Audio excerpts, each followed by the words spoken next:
السلام عليكم ورحمة الله وبركاته. ازيكم حبايبي؟ اخباركم؟ يا رب دايما تكونوا بخير. النهاردة بإذن الله عندنا الفيديو بتاعنا هنحول فيه البلح السيوي العادي خالص الأصفر، هنحوله لعجوة جميلة طرية حلوة وبلح رطب ان شاء الله بإذن الله. التمر اللي معانا النهاردة علشان اخواتنا اللي في البلاد العربية يبقى عارفين يعني ايه بلح. البلح يعني تمر حبايب قلبي. هنبدأ نشتغل مع بعضينا بسم الله ما شاء الله اللهم بارك.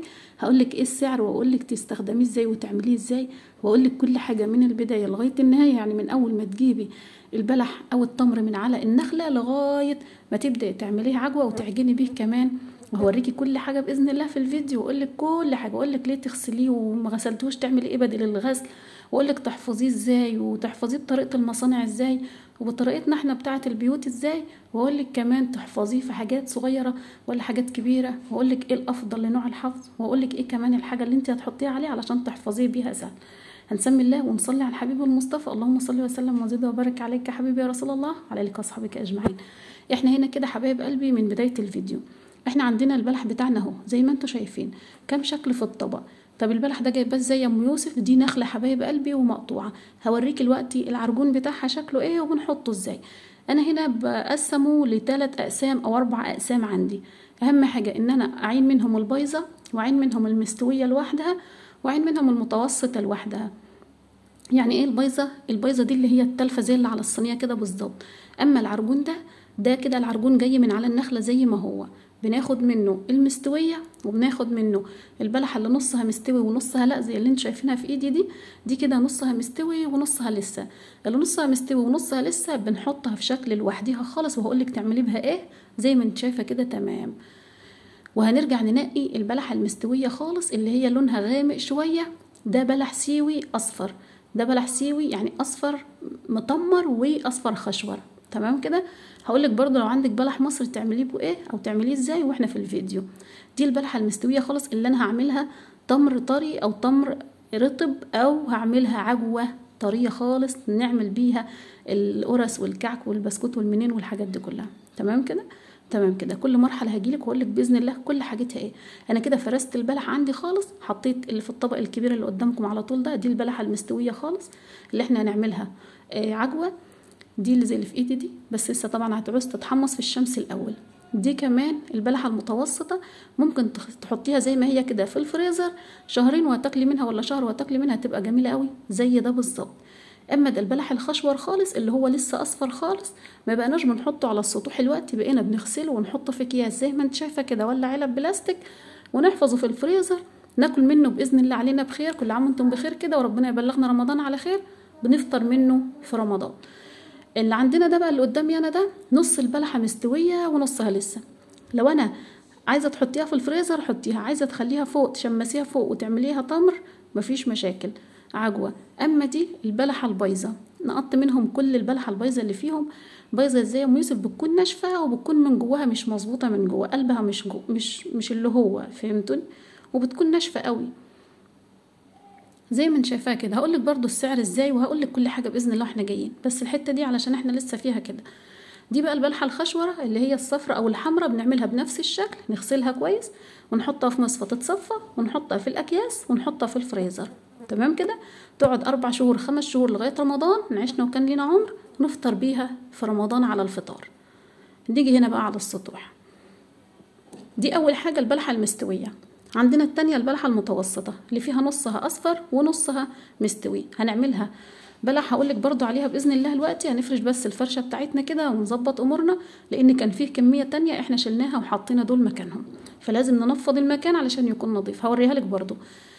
هنا عندنا القياس بتاعنا لازم أفرش عليه ملاية نظيفة أو حاجة نظيفة علشان البلح طبعا دي حاجة هتتاكل. والناس اللي هتقولي انت حاطاه على السطوح في حاجات هتمشي عليه من على السطوح، لا بنغطي كل حاجة وكل حاجة هتبقى نظيفة. هوريكي كل حاجة في الفيديو. هفرش القياسين دول علشان الترابه ولا حاجه، وافرش عليهم الملايه دي واحط التمر بتاعي. المتوسطه هحطها على جنب لوحدها اللي هي نصها مستوي ونصها لسه على جنب لوحدها، علشان دي هعملها بلح اللهم صل وسلم على سيدنا محمد. هعملها كده بلحه بتبقى ناشفه شويه، ما هياش طريه ومعسله قوي.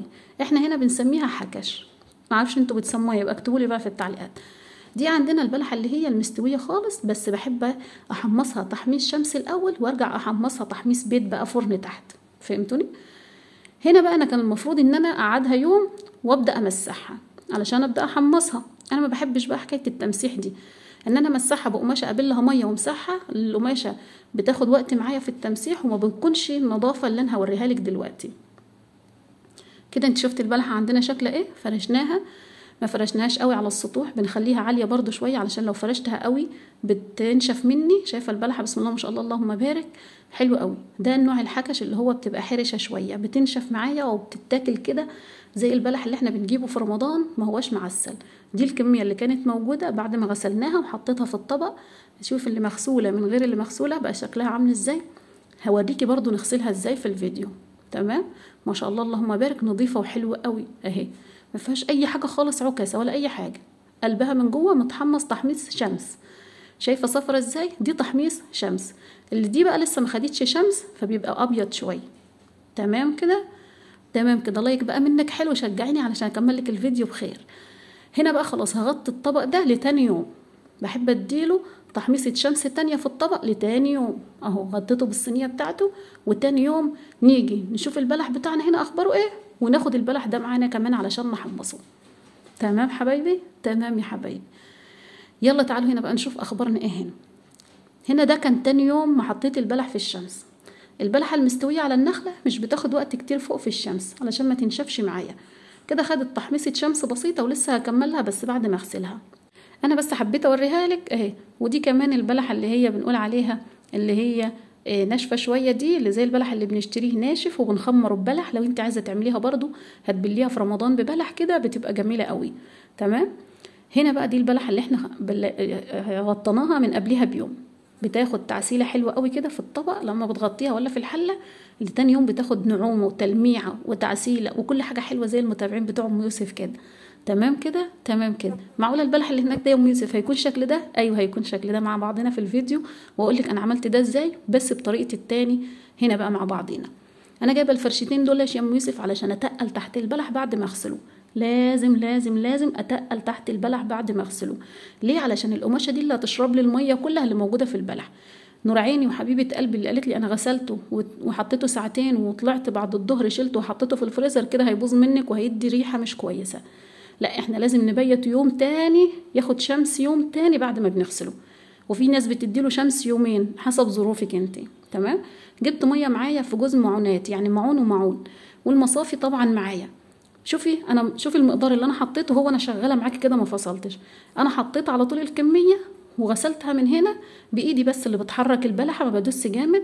وشلتها من المعون الاولاني حطيتها في المعون التاني علشان اتاكد انه يكون نظيف والميه بتاعته نظيفه زي ما انت شايفه كده. وكل نزل بنزله زي كده بدلق الميه واجيب ميه غيره. تمام كده. كده بنغسل بميه نظيفه، ما بياخدش معايا وقت زي المسيح، بينضف احلى من المسيح، ما بيغلبنيش، ببقى مطمنه ان الدنيا نظيفه والحاجه معايا نظيفه. وزي ما انتوا شفتوا في الطبق اللي قبل ده هيبقى نفس النظام واحلى منه كمان. تمام كده. على طول بشيل من الطبق الاولاني علشان البلحه ما تفش معايا، علشان انا لو سبتها مقدار كتير في الميه هتفش معايا وتتملي ميه وتبوظ خساره. فهمتوني؟ وبحب في الوقت ده البلحه اللي عليها العنقه بتاعتها. الله على البلحه اللي فيها العنق بتاعتها بقى في الوقت ده لما بتتغسل مش بتشرب ميه. طب ولو شربت ميه يا ام يوسف، القماشه اللي انا هحطها تحتيها دلوقتي هتاخد كل الميه اللي موجوده فيها.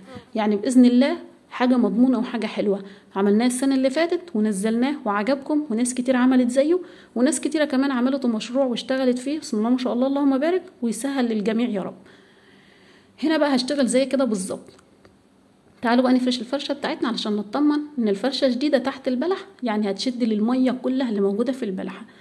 لو ما فرشتش الفرشه دي البلح هيبوظ معايا. ليه يا ام يوسف؟ الميه اللي فيها تفضل شاربه فيه جواه وهيعطن مني وريحته تبقى مش كويسه. فرشت ملايه، هفرش دفايه تانية ولا بشكير تاني، وافرش واحد تاني كمان علشان اطمن ان الدنيا عندي تمام، وفرشه تقيله تحتيها علشان تشرب الميه اللي موجوده فيه.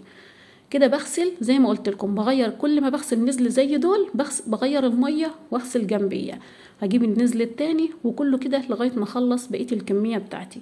تمام كده. طيب واحنا بنغسل كده الاسعار عامله يا ام يوسف؟ اسعار النخل حبايب قلبي، النخله من حوالي 600 جنيه 800 جنيه معاكي ال 1000 ونص و1200 و1300. ليه يا ام يوسف الاسعار العاليه السنه دي؟ علشان كل حاجه غليت.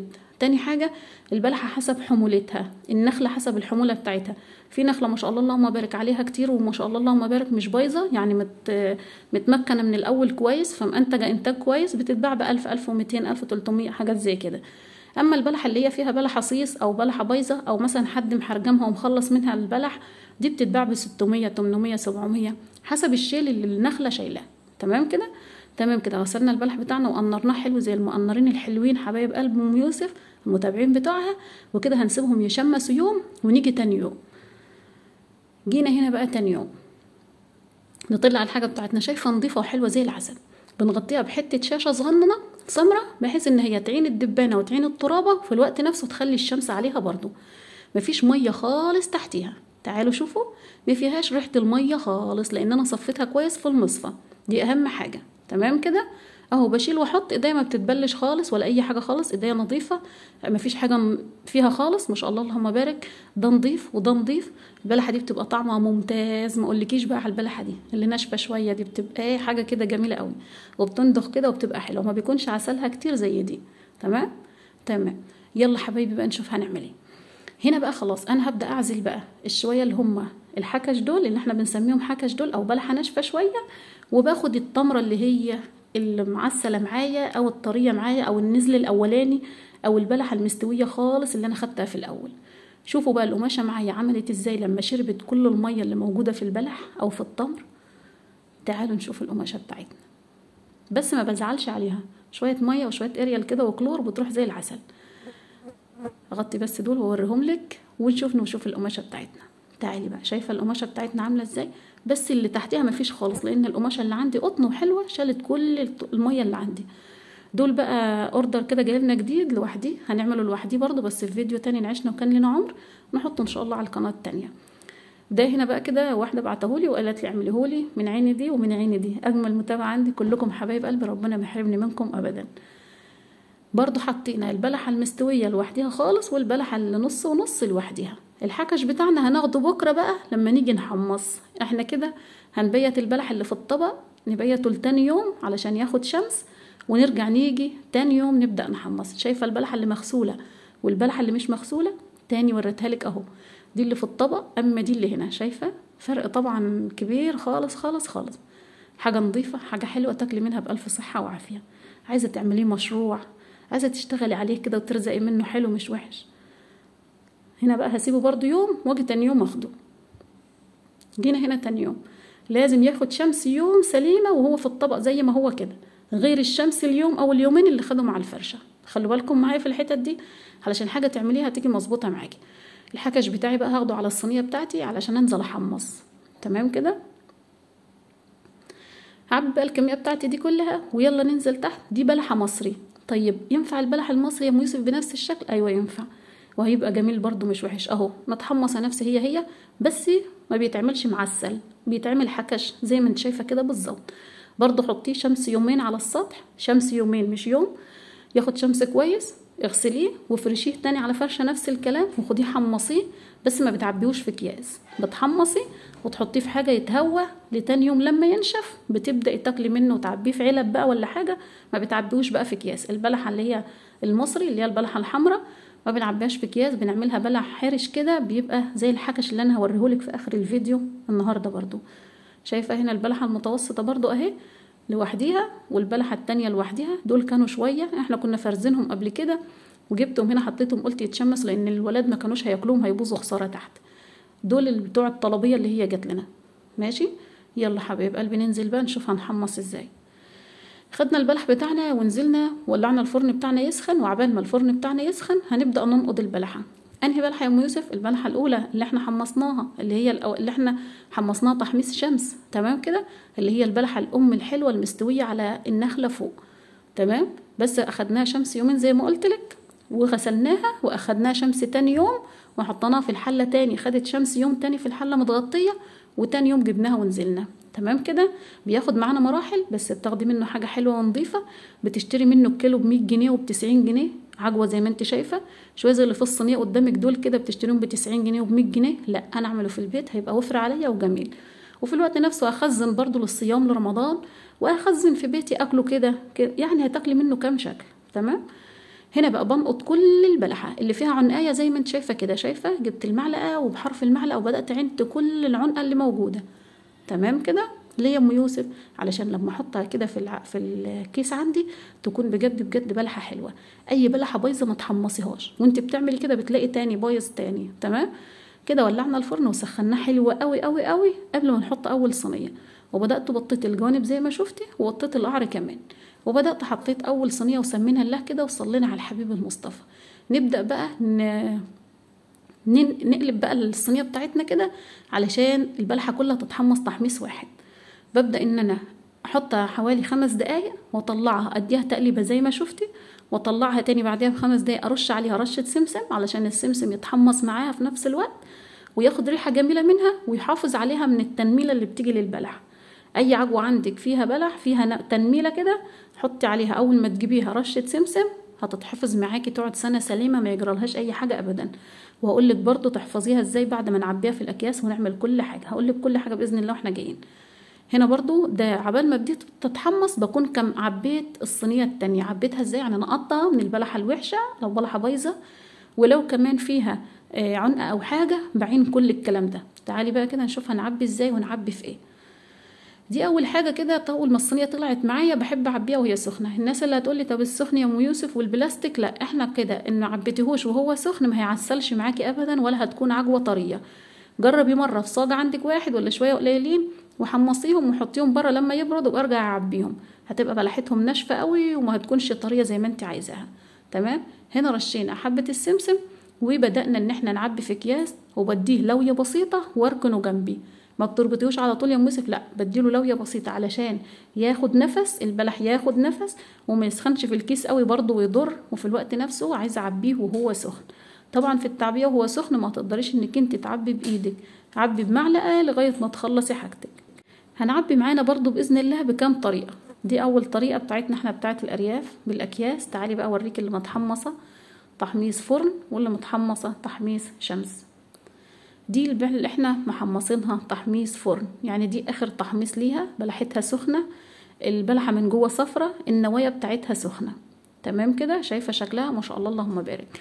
دي تحميص شمس، اما دي تحميص فرن وشمس. دي البلحه دي بيضه من جوه، اما البلحه اللي متحمصه تحميص فرن شايفه تعالي سخنه. تعالي بعد ما نفتحها بالمعلقه وتعالي شوفها لونها عامله ازاي من جوه. ما بحرقهاش زياده عن كده، لا هي صفرة كده زي ما انت شايفه. شوفي دي لونها ابيض ودي لونها اصفر. دي النوايا بتاعتها بارده، دي النوايا بتاعتها بتلسع شويه في الايد. طالما النوايا بدات تلسع في الايد والبلحه من بره بدات تدي اللون الاصفر بحمار، خلاص انت كده تمام. هنا عندنا صاج بقى دخل 5 دقايق وطلعنا نرش عليه رشه سمسم وهندخله تاني نكمل التسويه بتاعته. طب الصاج بياخد قد ايه في الفرن؟ بياخد معاكي ربع ساعه بس، طبعا حسب الكميه اللي في الصاج عندك. تمام كده. ما تخلوش ينشف او ولا يتحرق. تعالوا نقلب الصينيه دي ونرجع نتكلم. لازم نقلبها التقليبه دي علشان اتاكد ان كل العجوه البلحه بتاعتي متحمصه نفس التحميصه كله زي بعضي. تمام كده. تمام كده. تعالي بقى اقول لك شويه على البلح تخزنيه ازاي والمصانع بتخزنه ازاي واحنا بنخزنه ازاي. احنا عندنا لما بيكون كميه كبيره بنحمصه زي كده ونحطه في برميل كبير ونحط عليه نغلي عسل اسود عسل اسمر يعني، ونغليه ويبرد ونحطه عليه ونكبسه جامد خالص في البطرمان كده او في الجردل ونقفله جامد قوي. انا علشان عندي كميه مش قوي يعني مش كبيره بخزنه في الاكياس زي ما انت شايفه، وبعد ما بلويه اللويه دي وعين كل الهواء اللي موجود في الاكياس لازم افضي كل الهواء اللي في الكيس واربطه ربطه كويسه واحطه في كيس تاني. ليه يا ام يوسف؟ عشان اتاكد ان ما يخشلوش هواء ابدا، لان التمر اللي عندنا او البلح لو دخل له هواء خلاص على كده بيخليه يفسد، وكمان بيخليه ينمل منك ويعمل تنميله زي تنميله النمل كده. تمام. تمام كده. تمام كده. بربطه شايفه زي ما انت شايفه كده بالظبط في كيسين جوه بعض، بس بتاكد ان ما فيهوش نسبه هواء خالص. شايفه اهو بفرفط في كل البلحه بحيث انها تنزل في الكيس من تحت، وادوس دوسه بسيطه بحيث انك تكوني ايدك حنين على البلحه، لان البلحه وهي متحمصه بتكون طريه شويه، فلو دوستي عليها جامد هتفعصيها ويبقى شكلها مش كويس. احنا بالراحه واحده واحده ودوسي عليها بالراحه بحيث ان احنا نفضي الهواء من الكيس ونحطه في كيس تاني زي ما انت شايفه كده. دي طريقه التخزين بتاعتنا احنا هنا في الارياف. وبعد ما بعبيه كده بخليه لاخر النهار يبرد الاكياس بتاعته، وابدا احطها في برميل ولا في جردل واقفل عليها كويس، وخلاص على كده لما احتاج بفتح الجردل اخد الكيس واغطي بقيه الجردل بتاعي تاني. تمام كده، دي اول طريقه. طيب تعالي نشوف الصاج ده ونقول على الطريقه التانية. هنا تمام، شايفه الصاج بتاعنا جميل والبلحه بتاعتنا زي السكر وتستاهل بق المتابعين بتوعنا كلهم. تعالي بقى كده، اهي ما شاء الله اللهم بارك، لا حول ولا قوه الا بالله، حاجه نظيفه معموله نظيفه حلوه قوي، تفتحي بيه مشروع يبقى جميل قوي، جميل جميل جميل يعني. اهو دي اللي متحمصه، اما دي اللي لسه ما اتحمصتش، الشكل باين خالص، دي تحميص شمس بس، اما دي تحميص شمس وفرن. تمام تمام. اللي عايزه تمسحه بدل ما تغسله مسحي، بس هياخد معاكي فتره شويه وهيغلبك شويه، تبلي القماشه ميه وتمسحيه وتسيبيه على الشمس برضو ياخد تشميسه يوم، وتجيبيه تاني يوم تحمصيه. عندي هنا بقى الطريقه التانية بتاعه التخزين بتاعتي. ده هنا دي علبه بلاستيك بس من نوع نظيف. تمام، برش فيها رشه سمسم من تحت، وبتكون اهم حاجه ناشفه خالص ما فيهاش ميه. عايزه تفرشي فيها كيس افرشي، عايزه تحطي على كده حطي.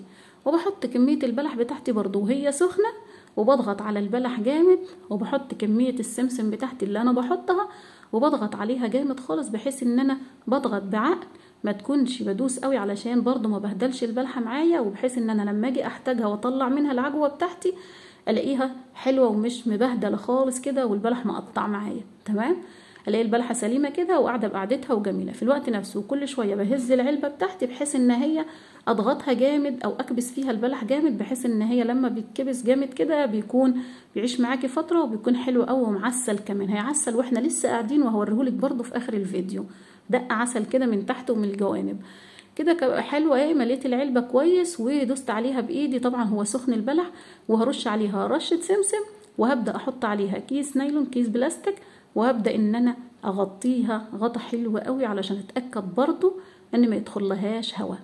تمام، دي طريقه تانية لو انت مش حابه تحطي في اكياس. اقفلي عليها علبه زي كده، لو انت اشتريتيها هتشتريها بالشيء الفلاني، يعني هتشتريها بالغالي يعني، فاهمني؟ اهي كده تمام خلاص. انت عارفه ساعه وتبص لقيت دقه عسل معاكي وانت قاعده، ما شاء الله اللهم بارك اللهم بارك. تمام كده تمام كده. يلا حبايبي بقى نشوف هنكمل ايه. ما شاء الله حلوه قوي وجميله ومحفوظه وحلوه، بس المشكله ان انا لو فتحتها هتشم هوا وتبوظ منك، مش عايزه بقى تحطي في كميات كبيره علشان لما تفتحي عليها ما تكونش تشم منك هوا.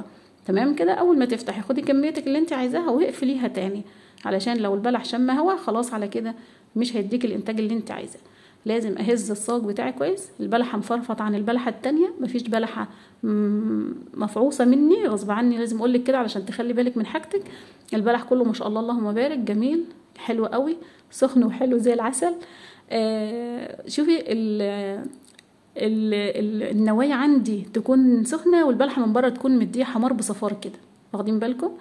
تعالوا هنا بقى هنخزن في العلبه الصغنونه الحلوه دي، بحيث ان انا لو فتحتها جنبي على الترابيزه كده الولاد ياكلوا منها ويقفلوها في نفس الوقت، ما تكونش كميه كبيره وما تشمش معايا هوا، وفي الوقت نفسه ما هياش كيس علشان شكلها يبقى ما هواش كويس. يعني دي علبه كويسه لو جبتها قدام الضيوف وحطيتها شكلها جميل وحلو، وفي الوقت نفسه مش شايله كميه كتيره تبوظ مني. فهمتوني؟ فهمتوني. يلا حبايبي، هنا برضه احط نفس الكلام، حبه سمسم واقفلها كويس وتكون ناشفه معايا ما يكونش فيها ميه، وارص البلح فيها كويس وادوس عليه دوسه بسيطه خالص بحنيه كده، وابدا ان انا اقفل برضه العلبه بتاعتي بعد ما ارش حبه السمسم.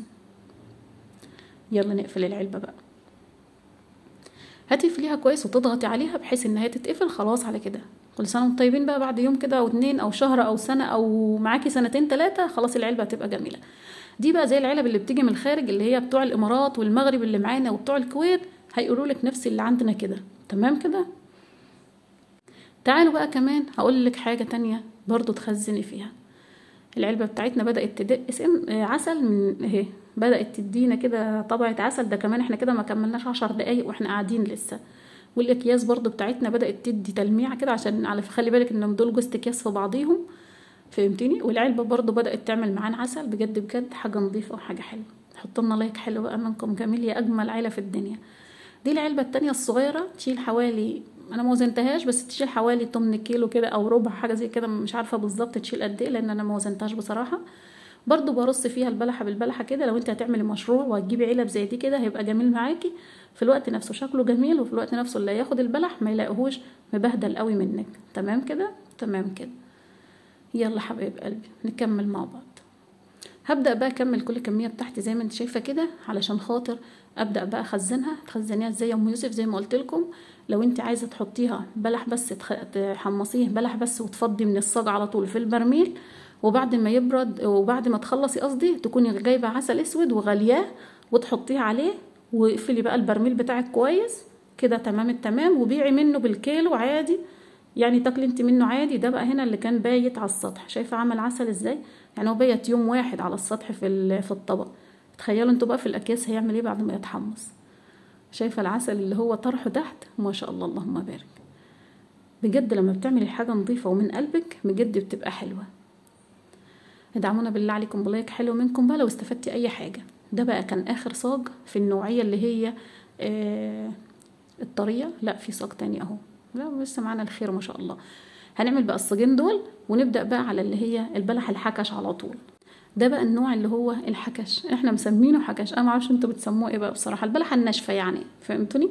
دي بتتاكل كده. عايزه تقطعيها كده وتبليها في لبن ماشي، عايزه تبليها في ميه وتحطي ميه وسكر ماشي، الحاجات دي كلها. عايزه تاكليها كده من غير حاجه خالص، بتبقى بتندخ كده وبتبقى جميله قوي بصراحه. تمام كده، تمام كده. الحكش بقى ما بعبوش في اكياس خالص، بحطه زي ما هو واسيبه في الفرن ياخد بقيه حمو الفرن ويبدا ينشف مع نفسه. ده بقى هنا ما شاء الله اللهم بارك الكميه بتاعتنا. عايزه تشيليها بقى في الفريزر اكياس زي ما هي كده، شيليها لما تبرد. عايزه تحطيها في التلاجة من تحت برضو شيليها. عايزه تجيبي برميل ولا جردل وتكبسيهم فيه وتقفلي عليه كويس اللي يعجبك. اي طريقه، انا قلت لك كام طريقه تحفظيهم بيه، قلت لك كام طريقه. يا ريت تدعمينا بلايك حلو منك، ما تنسنيش في اللايك وما تنسنيش بدعوه حلوه منك، وصلوا على النبي في الكومنتات وقولوا لنا كلمه حلوه حتى لو قماشن بسيط كده في التعليقات، انا ببقى مبسوطه منه كتير. خلاص خلصنا الفيديو. اي سؤال عندك اساليه، انا من عيني ليكم حاضر وما بخلش عليكم باذن الله في اي معلومه. هنا بقى نقصقص بس الطروف كده عشان الشكل يدينا شكل جميل، وابداي خزني حاجتك اللي انت عايزاه اساليني عليه وانا تحت امركم كلكم. يلا حبايبي دمتم بخير واشوفكم على خير باذن الله وفي رعايه الله. مع الف سلام، مع السلامه.